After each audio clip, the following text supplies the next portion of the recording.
গেল ৬ মে ভারতে বিদ্যুতের চাহিদা পৌঁছায় তুঙ্গে।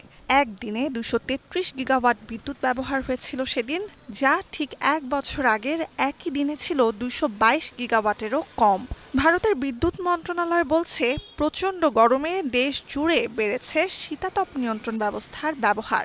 আগামী মাসে দেশটিতে দিনের বেলা বিদ্যুতের ব্যবহার আরও বেড়ে পৌঁছাতে পারে ২৪০ গিগাওয়াটে।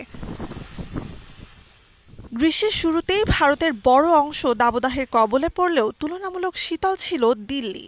এবার তাপপ্রবাহে নাকাল দিল্লিবাসীও। শুক্রবার থেকেই বাড়তে শুরু করে তাপমাত্রা, যা রোববার পৌঁছায় সর্বোচ্চে।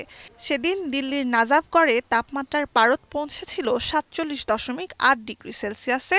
উত্তরপ্রদেশের পশ্চিমে আগ্রায় তাপমাত্রা ছিল ৪৭.৭ ডিগ্রি সেলসিয়াস, চলতি মৌসুমে যা সবচেয়ে বেশি।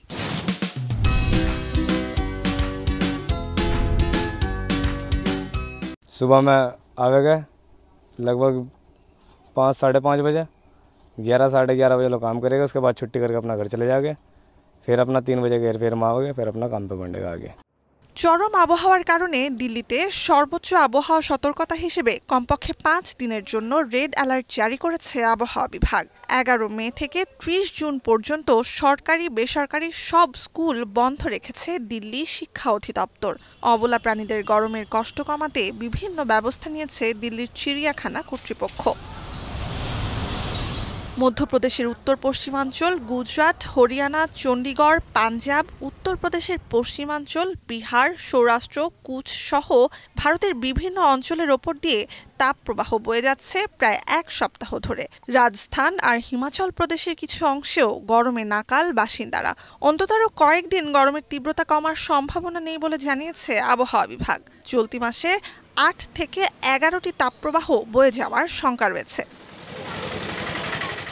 জলবায়ু পরিবর্তনের প্রভাবে বৈশ্বিক উষ্ণতার কবলে পড়া অন্যতম দেশ ভারতে দিনে ও রাতে উষ্ণতার স্থায়িত্ব ও তীব্রতা দিন দিন বাড়ছে, যা ২০৫০ সাল নাগাদ ২ থেকে ৪ গুণ বাড়বে বলে রয়েছে পূর্বাভাস।